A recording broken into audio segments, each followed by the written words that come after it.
Eighties 90s காலகட்டத்தில் நடிகை Anuradha ma'am எல்லாருக்குமே ரொம்பவே பரிச்சயமான ஒரு ஆர்டிஸ்ட். இவங்களுடைய பாடல்கள், இவங்க டான்ஸ் ஆடுறது அப்படின்னாலே வந்துட்டு ரசிகர்களுக்கு ரொம்பவே பிடிக்கும். ஸோ சமீபத்தில் இவங்க வந்து ஒரு விஷயத்த வந்து பகிர்ந்திருக்காங்க. அதாவது திடீர்னு ஒரு நாள் அஜித் சார் கிட்ட இருந்து எனக்கு ஃபோன், எனக்கு ஒரு ஹெல்ப் மேம் அப்படின்ற மாரி வந்து கேட்டாங்க. சிட்டிசன் படத்துக்கு நக்மா கேரக்டருக்கு வந்து நீங்க வந்து குரல் கொடுக்கணும். ஏன்னா, அந்த நக்மா கேரக்டருக்கு யார் யாரையோ நாங்க வந்து டெஸ்ட் பண்ணி பார்த்துட்டோம். அந்த குரலுக்கு எதுவுமே வந்து செட் ஆகல. நீங்க பேசுறீங்களா? அப்படின்னு வந்து கேட்டாரு. நானுமே வந்து டப்பிங் தியேட்டருக்கு போனேன். அங்க அஜித் சார் இருந்தாரு. ஒரு 2 சீன் பேச சொன்னாரு. நானும் பேசினேன். அவரும், நானும் அப்புறமா வந்து கூப்பிடுறேன் அப்படின்னு வந்து சொன்னாரு. அவரும் வந்து என்கிட்ட வந்து சொல்லியிருந்தாரு. நான் அப்புறமா கூப்பிடுறேன் அப்படின்னு சொல்லிட்டு. அதுக்கப்புறம் தயாரிப்பாளர்கிட்ட இருந்து ஃபோன் வருது. அம்மா, அஜித் சாருக்கு உங்க வாய்ஸ் தான் நல்லா இருக்கு அப்படின்னு வந்து சொன்னாரு. உங்க வாய்ஸ் ரொம்ப பிடிச்சிருக்கு.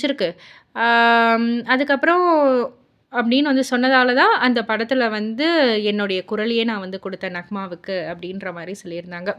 இது வந்து ரொம்பவே ஒரு ப்ராமிசிங்கான ஒரு கேரக்டர் நக்மா நடித்தது. நக்மா வந்து எத்தனையோ படங்கள் நடிச்சிருக்கலாம். பட் ஆனா சிட்டிசன் படத்தில நக்மாவுடைய கதாபாத்திரம் வந்து இப்போ வரைக்குமே யாராலயும் மறக்க முடியாது. அண்ட் அது மட்டும் இல்ல, அதுக்கு ரொம்பவே முக்கியமான ஒரு ரீசன் அந்த குரல் அப்படின்னே வந்து சொல்லலாம். ரொம்பவே ஒரு போல்டான ஒரு வாய்ஸா இருக்கும் நக்மாவுக்கு. ஸோ அதற்கு பின்னாடி அனுராதா மேம் தான் இருந்திருக்காங்க. அதுவும் அஜித் சார் தான் காரணம் அப்படின்னு வந்து அவங்க சொல்லக்கொள்ள நிஜமாலுமே ரொம்பவே சந்தோஷமா இருக்கு. ஸோ இத பத்தி நீங்க என்ன நினைக்கிறீங்க? உங்களுடைய கருத்து என்ன அப்படின்றத கீழ உள்ள கமெண்ட் பாக்ஸ்ல குறிப்பிட்டு சொல்லுங்க. மறக்காம சேனலை சப்ஸ்கிரைப் பண்ணி பக்கத்துல உள்ள பெல் ஐகானை கிளிக் பண்ணிடுங்க.